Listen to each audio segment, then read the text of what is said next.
You're right, people. Chaos back with another episode of Dawn of War 2 Chaos Rising for you all. Cannot thank you enough for the support of starting this series.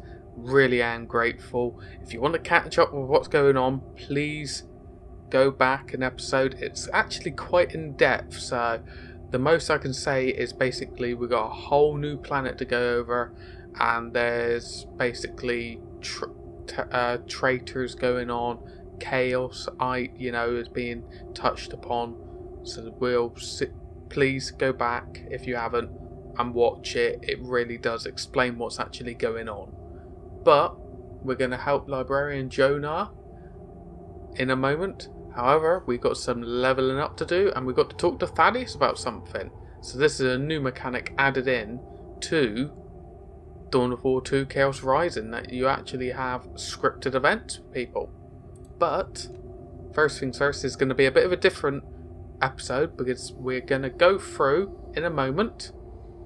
We basically clear out everything and we get the chance to reassign a load of points. So I'm going to fade out to when I've reassigned all the points, because we got to do this before the next mission because I carried over my save. So I'll see you in a bit.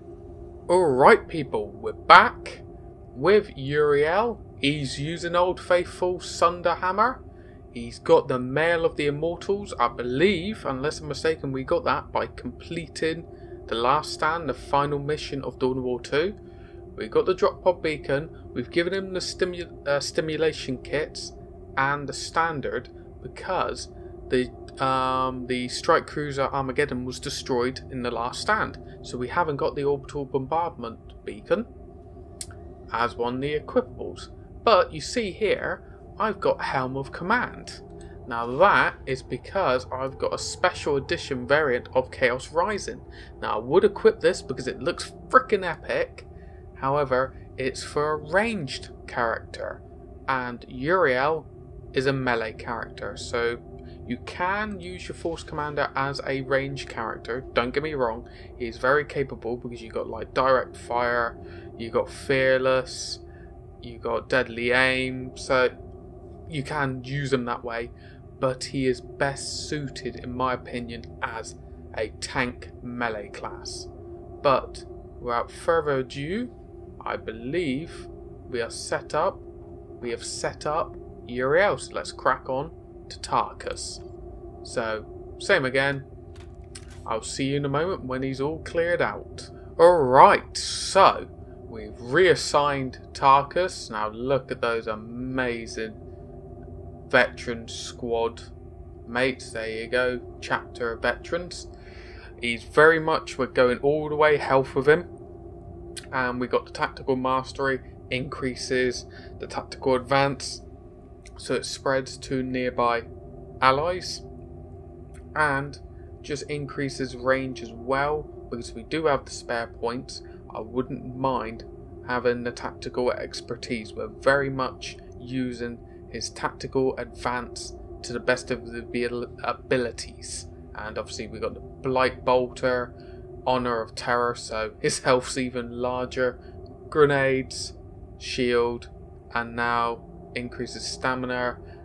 He's less likely to be suppressed and increased damage dealt, so bonus. I'm not going to go over to Thaddeus yet because I don't know if that'll open up the speech tree. So let's go over to Thule and we'll do the same again. So I'm going to clear him out and see you in a bit. Alright people, back again with Thule, and we've set him up to be pretty much a mobile artillery tank. Now he's got it, there's a venerable dreadnought, so he inspires his nearby allies, they increase their speed and damage. His abilities, you can use them more often, which is very useful because he's got the barrage ability. Lust, every time he kills an enemy he gains energy, because you, hopefully if you watched the previous series, you know how deadly that barrage is.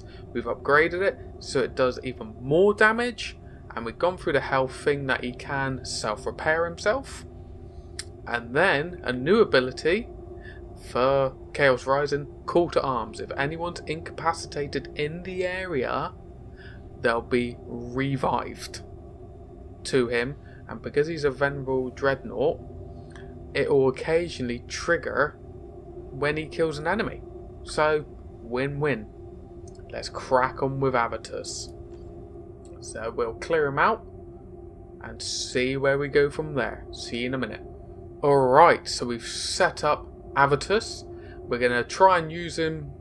This mission's coming up using a plasma cannon. We didn't have too much joy in previous missions, but this one does seem to be a great one. Increases his range discipline and increases range damage.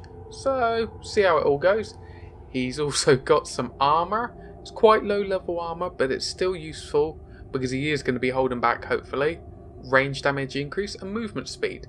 Then, increase range damage and then artillery strike.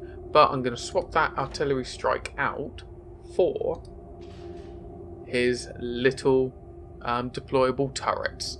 And he's got the ability for Terminator Honours later on. He is now a weapons specialist all the way up through, so his focus fire is improved, and we've unlocked it that when he's got focus fire, he passes it on to nearby allies. So, let's crack on with Cyrus. Now, I do apologise, this is a bit of a setup video because I want to show you what actually happens when you carry on your save. So we'll do the same again, clear out Cyrus, and start fresh. Alright people, so we've got Cyrus set up, so we have set him up to be a proper glass cannon. I'm going to utilise him as best as I can to sneak around and take those headshots, because flanking expert is new to Chaos Rising. He deals significantly more damage when he's away from his allies when he's flanking. And also we've got it. All the other ones that we previously had, like he moves at normal speed when he's infiltrating, but when he's using an item, he can't be detected. So when he's chucking the detonation charges or using the artillery strike, he won't be spotted. Win-win, and we've kept him with a nice sniper rifle because the new grenade launcher, it sends out blinding grenades, which if he was more a team-ish player it may be useful, but I want that high-powered shot that he can take out enemy spotters or something. So let's crack on with Cyrus. He may start talking, I'm not 100% sure. Nope, he hasn't started talking.